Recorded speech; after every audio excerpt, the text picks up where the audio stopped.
Hey, welcome everybody. Obie and Kelly here with Lunar Illuminations. Welcome to our back porch. There you go. We're hosting this full moon lesson in Sagittarius at our house. We are hopefully timing this so you can experience this recording for the full moon or after or whatever at your convenience. Absolutely. Crazy things going on astrologically and celestially. Lots of lessons to be learned. I've really struggled with it the last few weeks. Or I've actually had struggles that I couldn't explain. And doing a little bit of work, Gemini was shocking, but Sagittarius just makes it even more interesting. So Sagittarius full moon with the eclipses and everything going on during a Gemini cycle, it's crazy. So we have a lot of things we want to talk to you about in this video, so it may run a little longer than our regular 30-minute full moon lessons, but we wanted to make sure that you really get the gist of some of these energies that are going on and the lessons that can be learned. And the tools that you could use to help experience this energy and maybe process it a little better and get the lessons out. So hope everybody's doing well. Yes. Well, and I wanted to start, we're going to talk about Sagittarius. I mean, full moon is in Sagittarius. It's full of fire. It's also known as the strawberry moon. And when you think of Sagittarius, it was funny because Obie and I were talking about this earlier, and he was saying Sagittarius is all about action. And I said, well, you know, really, what my studies showed, so his were showing about Sagittarius being in action, pulling that arrow, but also that philosopher energy, the student, always wanting to study, wandering, searching, learning. So lots of that energy going on, trying to, searching for the lessons in everything that's going on. That is really what Sagittarius comes to teach us. Well, that segues really well from a Gemini situation where you're internalizing, you're evaluating, you're looking at both sides of the situations, you're changing your perceptions and hopefully forming new perceptions. And to me, it just seems like Sagittarius is now you're making decisions based on those perceptions. So it sort of flows in. Well, and with the new moon in Gemini and the full moon in Sagittarius, really what I was studying is they said the energies are actually on the same frequency. So you get a lot of that parallel stuff going on. So it actually makes the lessons a little bigger, a little more impactful right now with all these other celestial aspects that are going on too. So, but one of the things about Sagittarius, if there was a motto, when I was studying it was talking about, what's the best that can happen?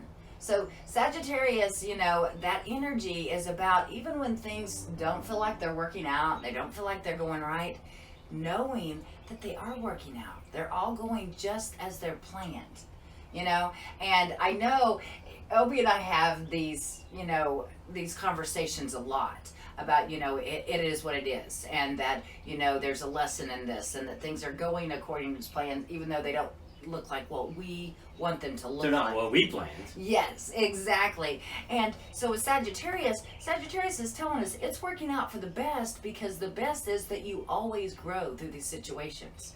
So it's always a positive experience, even when it feels negative, because it's for your growth. So really finding, a way to reframe what we might call negative situations.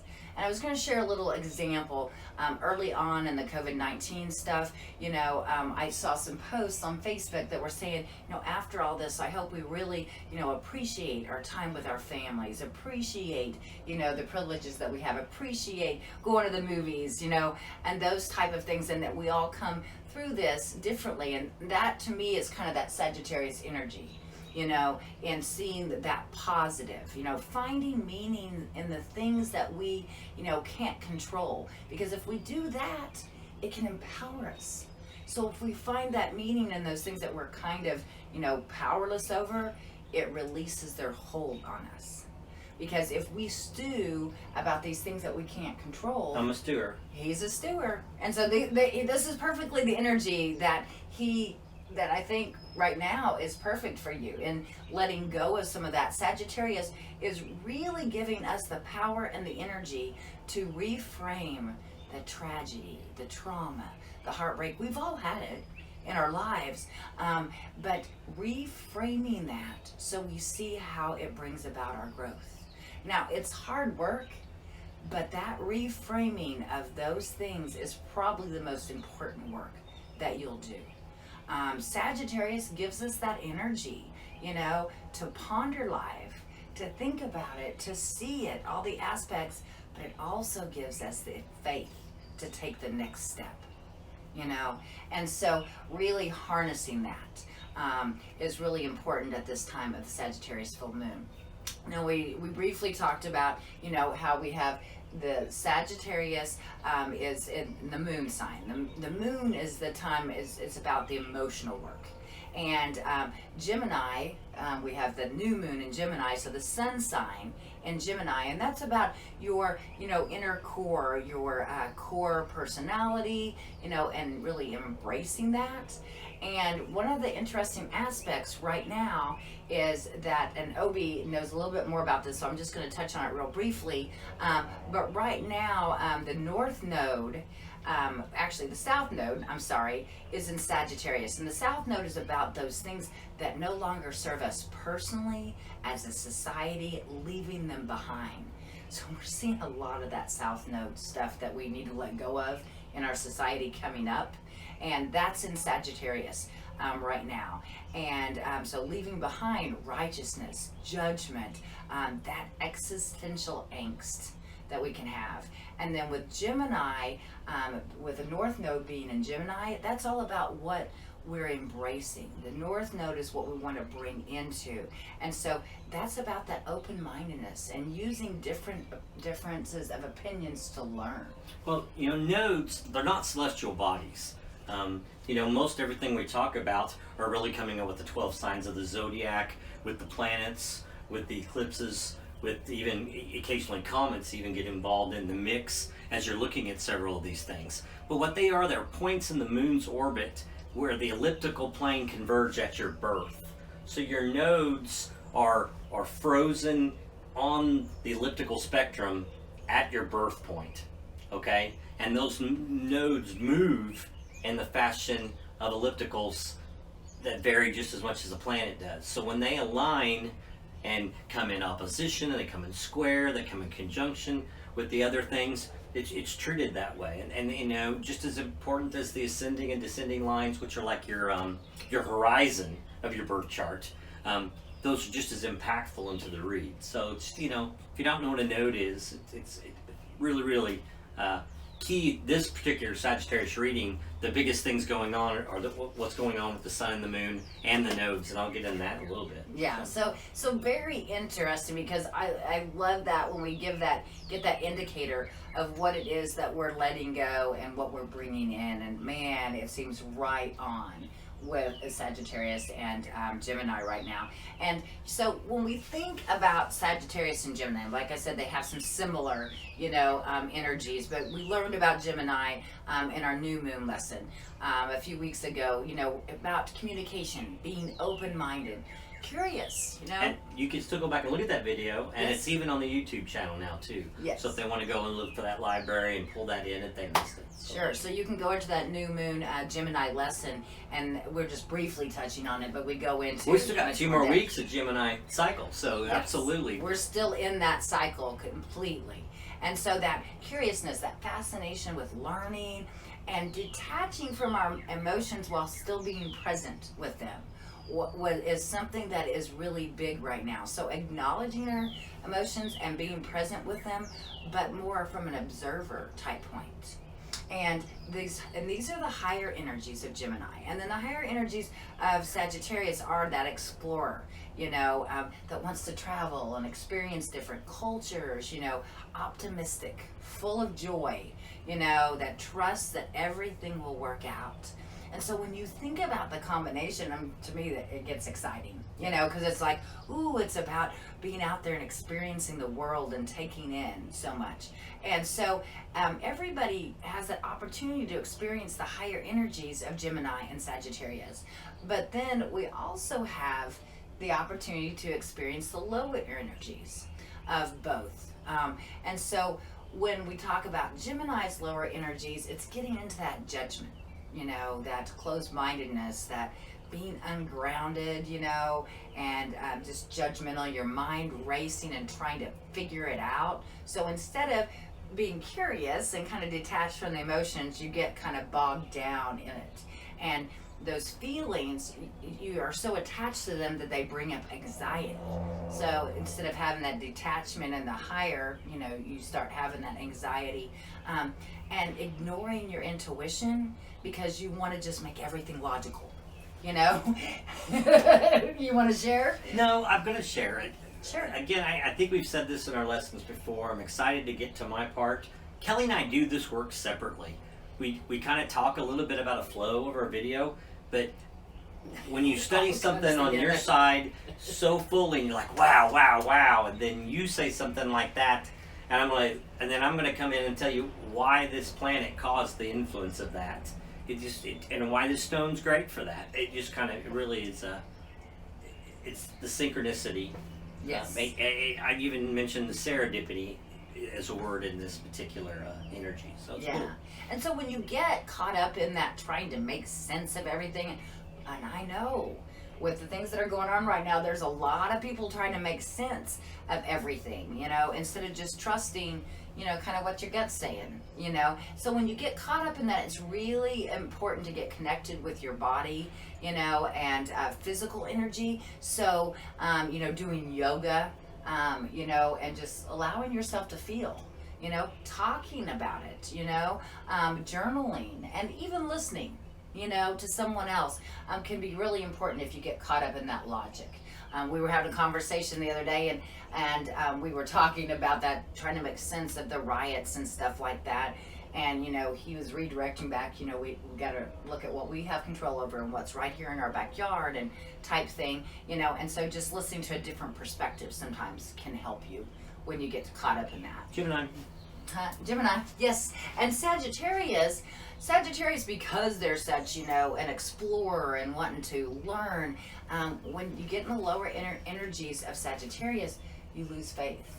It can lead kind of to that existential crisis, losing trust in ourselves and our intuition. Again, correlates really closely with Gemini, but you can get stuck in that never-ending loop. And getting into that righteous place, that judgment where you know what's best, if you get stuck in those lower energies of Sagittarius, rather than trusting that everything will work out. So when you get stuck in those lower energies, it's really important to try something new. So if you're stuck on a loop, try something new, even if you make a mess of it. Say, I'm going to go try to, do a painting, or I'm going to go try to do just anything. Take some action, and also try to take a different viewpoint. So if you're in the loop, step out of it for a second, talk to somebody with a different perspective, so you can get a different perspective on that. So that allows you to kind of go through your journey more rather than just going around and round in circles. It's really important. Like I said, we all will feel different parts of these higher energies and lower energies. So it's really important not to judge yourself. When you say, oh my gosh, but I've been in that judgment, I've been in that closed-mindedness. Look at that with compassion. Practice compassion on your journey, because it's all about the journey. And all of these energies that Obie's going to continue to talk about come together to really allow you to release some of this shadow stuff, this darker stuff, the lower energy stuff. We all have light and dark sides. We all have a shadow side, but it gives an opportunity to release some of that stuff. Yeah, and it really is. I mean, we've been doing new moon and full moon lessons for a while now. Video, not as long, but we've been doing this for a while and really bringing that into our lives and trying to live some of the lessons. And this particular, a while back, one of the kids had a celestial card in because we thought there was a load of celestial things going on. This is like the Super Bowl combination of what's all going on. Two of the biggest celestial bodies, the moon and the sun, okay? They're in total opposition, okay? They don't just live in total opposition. It doesn't happen that often. I don't have the statistics on the astrology of it, but they're in opposition, okay? North and south nodes, they're in opposition. So you got major four elements of your astrological makeup in total opposition of each other. What's even bigger than that, though, is they're ganged up, like she said. You've got You've got the sun in the north ganged up against the moon in the south in total opposition of each other. That's just crazy. On top of that, So if you're feeling a little off center, yeah. you know, that definitely can be it, because you've got these two polar opposites. And what's you opposition? know. It sounds so terrible, but like Kelly talked about, oppositions in astrology just means they're on an opposite side of the fulcrum. They're actually, imagine your scale, and you had nothing on the opposite side. Things feel a little off kilter. No balance. What happens about again, they're in opposition, but the energy's so different because it's totally trying to balance each other hugely. So opposition sounds scarier than it really is when it comes to astrology and it comes to the significance of it. But on top of that, we've got the eclipses going on. A very rare situation. Right. In the next lunar month, we have 3 eclipses. Does not happen very often. I believe I saw a statistic in the cycle of a solar eclipse always follows a moon eclipse within 10 days to 2 weeks, always. But they're so infrequent in smaller areas. But this Friday, the strawberry new moon, the Sagittarius full moon, we do have a lunar eclipse going on. It's the second of 4 eclipses this year. These they're called prenumbral, which means they're going to have a complete covering of the moon with a halo around it, what everybody wants it to look like when you think of an eclipse. So it's the second of the 4. It's going to happen here at Central Time about 2:25 p.m., but it's not visible for us. Real visible in Europe, Asia, Australia, Africa, South America, and the Pacific and Indian Ocean areas, even the Antarctica, so the penguins get a view of it. But again, that energy's going on with these 4 bodies in total opposition. You got this big lunar eclipse occurring, and again, 2 weeks from now, we'll have a solar eclipse going on. That'll be on June 21st, about 1:41 a.m. Central Time. Right around the summer solstice. Yeah, and it is on the summer solstice, I believe, here. And it's not very visible very much. Central Congo area, Ethiopia, Pakistan, India, China. So yes, major travels if you can go catch that one. And of course, weather will be weird. But with that third lunar eclipse, well, hello North America. Not only is it it's the Independence Day of the U.S. July. North America is going to be able to visit to see this lunar eclipse at about 11:29 p.m. Central Time. So 3 eclipses in 1 lunar month. Okay, you're always getting 2 in a lunar month, but not very often you're getting 3. On top of that, you have extreme feminine energy going on. Now I say feminine energy going on. Venus is in retrograde. We have 4 planets in retrograde right now. We talked about it in the Gemini lessons. Right. You know, we had Saturn, Jupiter, and Venus. Pluto's been in retrograde since April and stays in there until October. And half people don't treat Pluto like it's a planet anymore anyway. So no one really talks about it. But with Venus being retrograde, you know, Venus is that she's drawn to beauty. She's the love. And it encourages you to redefine how we love ourselves. Hint, bang, bang, ding, ding, one of your things about talking about inner compassion with ourselves. Yes. And what we love in the world and what we should focus on. You know, I want you to really take your important. feminine energy and dive and focus on your intuition. Being next to the sun, which she's exactly next to the sun, and the north node, if you recall that. She wants you to think about if you're bringing what you love in the center of your life.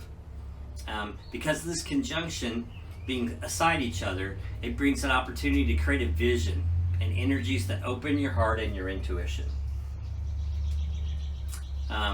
Perfect timing, Yeah. because Sagittarius and Gemini are working together Yes. to do that, you know, and so you add in Venus, and that is just giving you more power, giving you more energy to transform. Yeah, and kind feminine energy to do it. The other thing with that, with it being in conjunction or aside the sun, it's in opposition of the moon.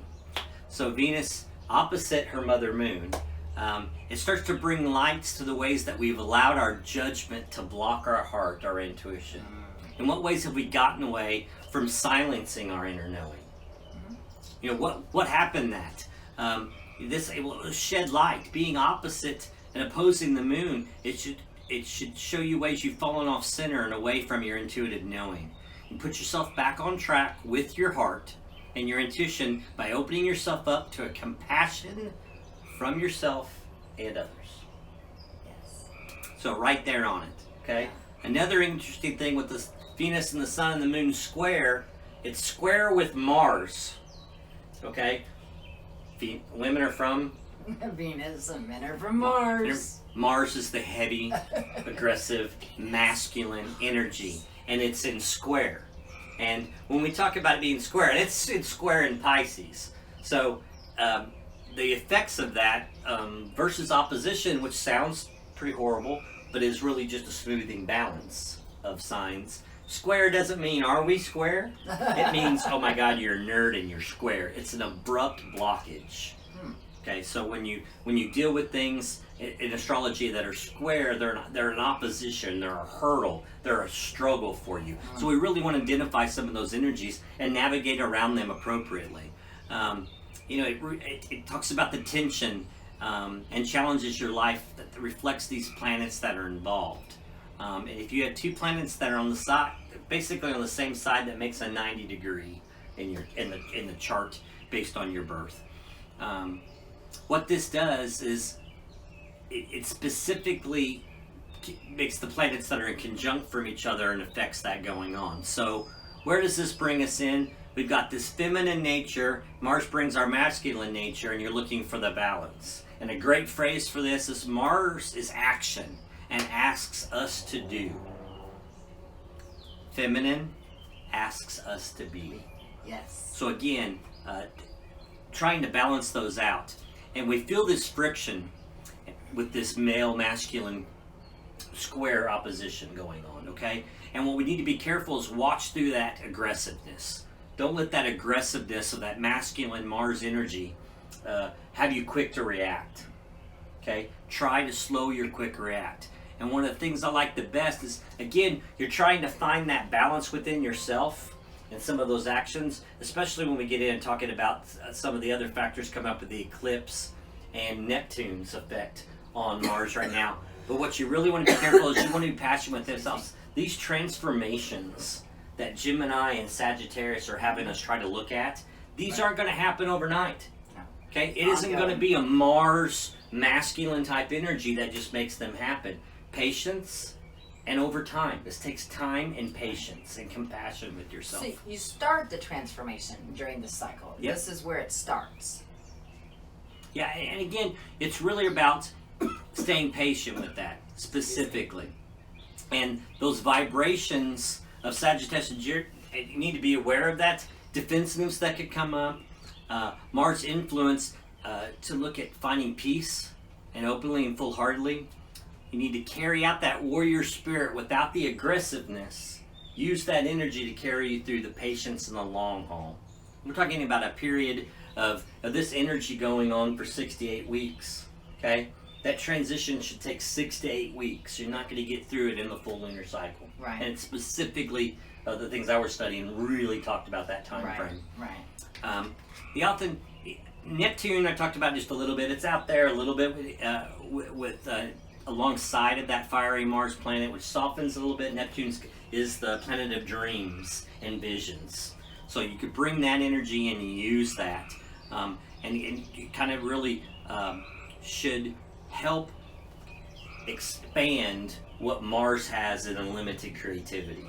So you talked about specifically the painting or trying something different. Let that Neptune energy bring you in and help open that up and balance those energies out. So a lot going on up there, out there in space. Which means there's a lot going on with us. Absolutely. You know, absolutely. It transfers to us. And so this is really a perfect time. And when he talks about that, you know, Neptune and that energy, you know, this is a time to identify those things that no longer serve you, that have overstayed their welcome, you know, in your life, patterns, thought processes, activities, jobs, people, whatever, but to really take an honest look at that, because in letting go of that, you can use that transformative energy to dream your dream, and to have that come into being. Like you said, it's not going to happen overnight, but this is when that process starts.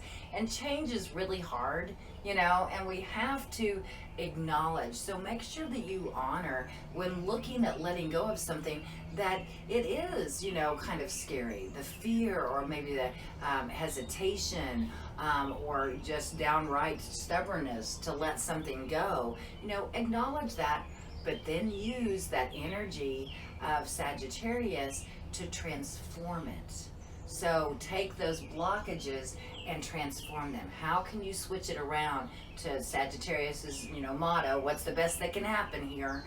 And so, and looking at it in a different way. So now is a really good time to get honest with yourself about what's working in your life and what's not working in your life, because until you let go of those things that aren't working, you're not going to be able to bring in all of that new stuff that's waiting out there for you. So, it's been tough during this time and all these transitions going on in our world being so different. We've gotten out of the energy of kind of doing some of the guided meditations, and we've had requests, to get back to that. And so that is going to be available online, basically the Sagittarius full moon meditation on letting go. And we want to also share with you tools that are going to help you during this time, during all of these celestial aspects, and the Sagittarius full moon and the Gemini new moon. And so Obie wants to talk a little bit about the tools that are available to you for that. Yeah, I'll let you give the light. It's gotten a little dark on our back porch, so Kel's going to grab the light here. This is the Sagittarius full moon lesson. And I don't want to spend too much time on the Gemini, but we're still in the Gemini new moon, or in the cycle. So go back and check out that video if you missed it. Those stones that you could be using are chalcedony, septarian, agate. I think we had used a blue agate specifically, clear quartz, chrysocolla, even some of the jaspers are specifically Gemini stones. Those would be good to use as you're still navigating this thing. If you use an altar, if you carry them in your pocket, those still keep those out for this full moon. Right. Nothing wrong with that at all. But specifically to the Sagittarius, the colors are purple, deep raspberry. We've got some wonderful raspberry carnations, purple cloth there. You could use that. It might be what you want to wear as a scarf, or some clothing, a candle that you might want to use that evening to connect in with the full moon energy. Shapes, pentagons are the shapes. I cut up some leather. They're pretty terrible looking pentagons, but again, just some pentagon shapes. If you're looking to get the right energy and get out of work on Friday, maybe you should be doodling pentagons. If you do earth paintings, maybe if an earth painting is your thing this week and you're out in nature, maybe incorporate some pentagons in it for the Sagittarius full moon. Textures, leather. That's why we've got any leather. Right. So wear your leather pants, or work with your leather pouches and goods, and bamboo. And I found this interesting on the debate about the action. I thought it was interesting when you think about the textures, or bamboo and leather, both very usable textures. Some of our textures are glass and marble and wood. Wood's useful, but think about the uses of bamboo in the history of time, as well as leather. So a very useful texture. Fragrances, cinnamon. So our tea that we're going to have has quite a bit of cinnamon in it. Vanilla. There's a nice vanilla bean. Nice vanilla flavor. Nice. Cherry, clary sage, and frankincense. So frankincense, we're all pretty much familiar with in our circles. Can burn as offerings. Can put that in your mesa. Too bad they can't smell. No, they can't smell that. Yes. But clary sage I had never heard of clary sage, and it's very, very hard to find dry in the States. It comes from the Mediterranean, Mediterranean basin. And and they really almost 100% don't dry it. They extract the oils specifically from the leaves and the buds. It's got a very clean, It does. a little cleaner and less spicier than normal sage. So it's a great clean fragrance. Flowers, bamboo, as well as Texture in flower. It's actually out. It's so tall. Here, you can't It see is out of frame. This beautiful Yeah. bamboo I found today when getting some of the sundries. A beautiful bamboo. Carnations are one of the flowers. Jade flowers. Holly. You think, oh my God, holly. Holly. When are Sagittarius is born? They're Right. born late November into like December 21st. So they're getting pretty close to those Christmas babies. So holly's a flower, as well as something called narcissus. And narcissus we know as daffodils. A little late in the year already. It's a spring flower. They don't normally survive the heats. And then the last flower, which I think is fun because everybody has access to it, is If you have yards like dandelions. ours. Is dandelions. And if you're really interested in looking that up someday, they used to plant dandelions in their yards, and now you just try to get rid of them. Every part of a dandelion is edible, non-poisonous. And I think what better way in the full moonlight to try to connect with Mother Earth and this and that than to, blow on some dandelions. But again, neat flower for that. Stones you could be utilizing. Red jasper is a great stone. Very fiery. Kind of make sure that kind of goes in. Adventuring is a very optimistic. So I've got some red jasper here, both rough and polished. And we'll cut to some of these on a little closer views. Then adventuring is an opportunist and an abundance and kind of luck stone. And sometimes most people think of green adventuring. That's what most people think of. We actually have examples of peach, blue, and pink, including red here. And maybe that's opportunistic because there's so many options with adventuring. That's a really ancient wrist adventuring. A lot of statues and a lot of things in Egypt and this and that were specifically used in adventuring. So long history. And then turquoise. So beautiful turquoise there. That is a very guiding stone. And then the other stones we're going to talk about are some iolite, which we'll do quite a bit of close-ups on because we're going to talk about iolite, and mukite in length. Iolite is an adventure-seeking stone, and mukite is more of a kind of adventure-seeking as well. I mean, we'll talk about the locations of that. So, kind of looking at if you pull out your red jasper, easy affirmation word is ease. Okay, if you're trying to utilize your adventuring, it's about luck and abundance. If you're trying to use your turquoise, it's about protection. Okay, but we're specifically going to talk quite a bit about mukite and iolite. Starting with iolite. When I started doing the lessons for iolite, maybe if you want to hold on.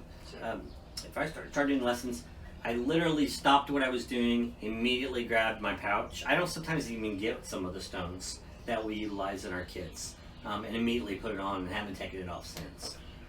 So iolite's a great stone. It's a magnesium and aluminum basis, but it's also called cordierite or dichrite, believe it or not, DICH, and it's also known as a water sapphire. I think that's funny because it's considered as a wind element stone. Key deposits are in Brazil, Madagascar, Burma, India, Sri Lanka, that type of areas. It's known as the Wanderer stone. It helps move from realm to realm, aiding in our inner compass, your third eye. That's a great verbiage. I love the specific of access to our inner compass. It's said that it can provide balance. It's said to provide balance when disoriented or lost in any way. When those that get the cards, some of the things we put on there are inner vision, shamanic journey, healing old wounds, soul retrieval. Some of the things I've been truly working on in my own spiritual life. And so fitting with Sagittarius, Yes. as far as healing those old wounds and those letting go of that existential angst. Facilitates meditation, opens visionary centers, assists in communing with other realm inhabitants, empowering one to envision solutions seemingly unsurmountable emotional problems. So something you just haven't been able to steer your emotions through. All of a sudden, Here's your aid in stone. revealing a purpose. Physically, it's great for the healing of eyes. Also stimulates memory and assists with sleep balances. I basically should just eat these. A simple affirmation is I am ready to move. Oh, Action. nice. Mookite. We have a really beautiful mookite, and I'll try to do some really good close-ups of this and pan to it. We picked this up at a show last year. Mookite, very adventurous stone because it all comes from Australia. Yeah, mookite is actually an Australian jasper. It comes from the Mooka Creek and the Kennedy Ranges of Western Australia. It's really a variety of chalcedony, which is a Gemini stone, by the way. But it's got a variety of quartz that gives it that color. It tethers those to the earth. Grounding connection to Mother Gaia or Pachamama. And it is an earth stone, obviously. It grounds you to allow serendipity. What a beautiful way of saying that. Yes. Really, it's a root chakra type stone. And if you don't know what serendipity is, it's a great word, but if you look it up, I got the Webster's for you. It's an occurrence and development of events by chance in happy or beneficial ways. So if anything positive frequency and positive energy does, it produces serendipity. Awareness, intuition, healing. It opens aware communication channels with oneself through meditation and journeying with animals in nature and in connection with higher beings and spirits. Sort of a 3-realm communication stone. It can provide users with calming relief from loneliness and soothing grief. It's a wonderful aid with diabetics and those struggling with blood sugar regulations. It can be used with treating dehydration and with other glandular or immune health. Oh, so you're going to take this big stone with us when we Not go that- backpacking? That's too heavy to backpack with, but maybe a smaller one, yes. There you go.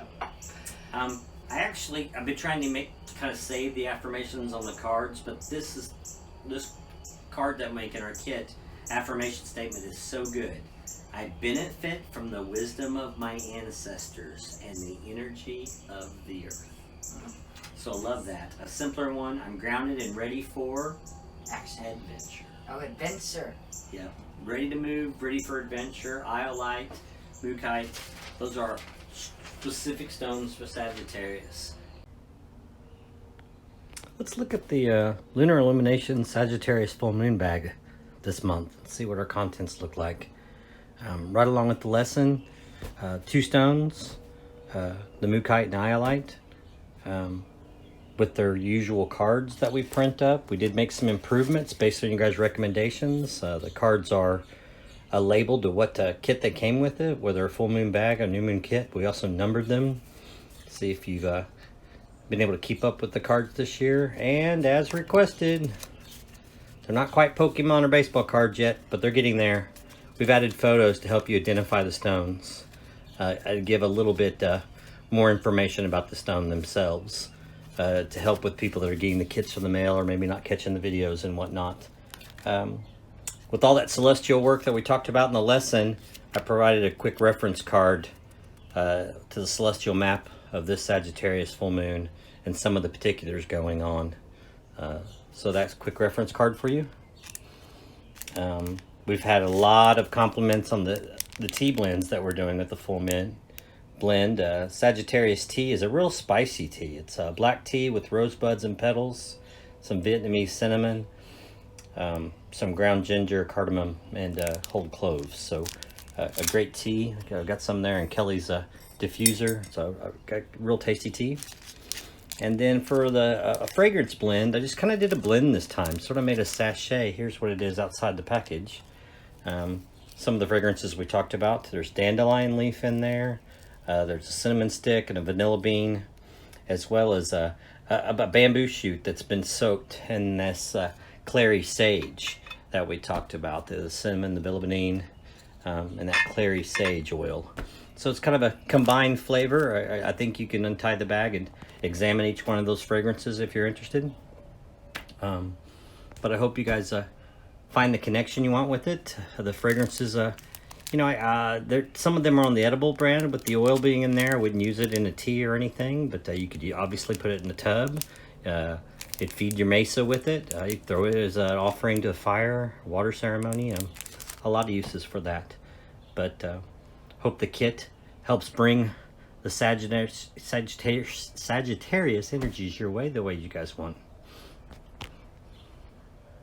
Well, you know, that's the great lessons, great tools, a great spiritual guides available to help you through this energy going on. And so remember, even though this energy, you know, can be pretty high, can be pretty intense, you know, we talked about some of those things that you can do to help yourself through it, you know, as far as doing some yoga, some earthing outside, some grounding, physical energy, you know, journaling, you know, also trying something new, you know, so you're not getting stuck in a loop. But use these wonderful energies to help transform your life. We're so happy you've joined us for this video. We hope it's helpful information. You can also check out our Etsy shop. Yeah. And to find other wonderful creations and great tools that Obie has available on our site. Sounds good, guys. Well, we sure appreciate you. Get out there, blow your dandelions in the full moon. Adventure. Have a good time. Bye-bye.